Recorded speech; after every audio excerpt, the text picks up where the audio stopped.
So the movie starts with a pretty good montage of how people are shitty in 2017. So what should I do now?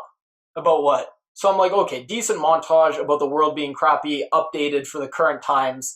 But then when Melanie starts talking about nihilism and everyone's evil and nothing matters and we're all going to die anyways, it was just so blasé. It was the same thing we've heard in countless movies now, not a unique take or even trying to have a unique take on it at all. So Melanie Lynskey, she's the lead actress, she's playing Ruth.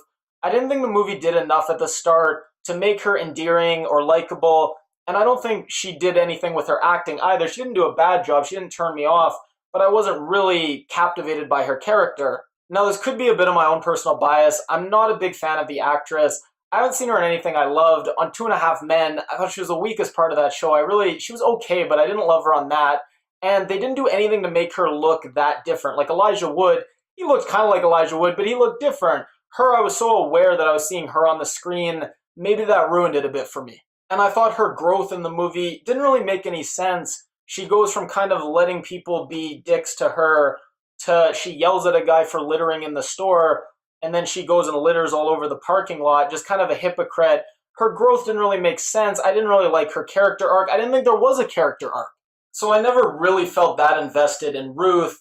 And the bad, evil mastermind, he wasn't nearly hateable enough that you really rooted for him to die. So towards the end of the movie, there just wasn't that emotional investment. And I thought for a movie that was supposed to be biting social commentary, it's just corny a lot of the time. When there's the joke that he goes on his computer and porn pops up, it's not even funny porn, it's just porn. It's supposed to be a movie critiquing society, and they make the same silly joke that any mainstream movie could make. And then towards the end of the movie, it deteriorated into an action movie that not only was it completely contrived and unrealistic, but it lost any of that social commentary that it never really had, but at least it was trying earlier. I will say there were a few moments where I was really surprised by just how gritty and brutal the violence got. And then the critics drive me crazy. The consensus on Rotten Tomatoes is that this offers intoxicating observations on gender dynamics. The movie had nothing to do with gender dynamics, unless you say any movie with a female lead is intoxicating observations on gender dynamics. The only possible connection I can make is the cops didn't take her story about the break-in seriously, and you could say men are more likely to get taken seriously by the police, I guess. And then the police commissioner, you find out he's going through a divorce. So I guess if you really make the stretch, you could say that he's going through a divorce, so he's mad at all women, and therefore he's taking it out on her. But that's me giving the movie way too much credit, filling in all these gaps. On the whole, the movie had nothing to do with gender dynamics. I don't understand why people just say that.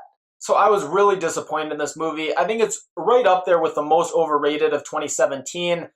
Baby Driver's here because Baby Driver was good. Then this movie's here because it's not a bad movie, it's just not particularly good. I'd give it a 5 out of 10.